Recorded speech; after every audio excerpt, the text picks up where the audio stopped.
बुडाल्याशिवाय आपल्या सासऱ्याला बुडवल्याशिवाय पतीचं दर्शन होणार नाही. भगवंताने त्या पाठीतून आपला एक चरणांगोष्ठ खाली केला, यमुना मैयाला दर्शन दिलं, यमुना मैया स्थिर झाली आणि खाली आली.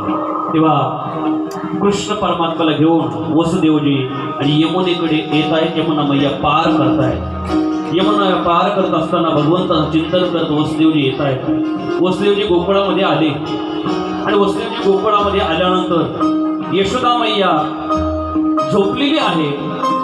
तिच्याजवळ माया एक मुलगी आणि पडलेली आहे. वसुदेवाने आपल्या जवळ असलेल्या कृष्ण परमात्म्याला त्या यशोदा मैयाच्या जवळ दिलं. यशोदा मैयाच्या जवळ त्या कृष्ण परमात्म्याला झोपवून टाकलंय आणि ती माया उचलली.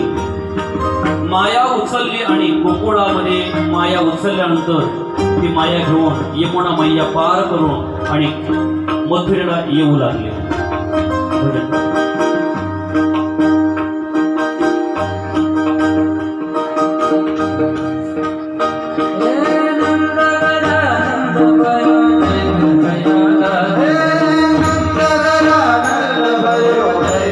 यार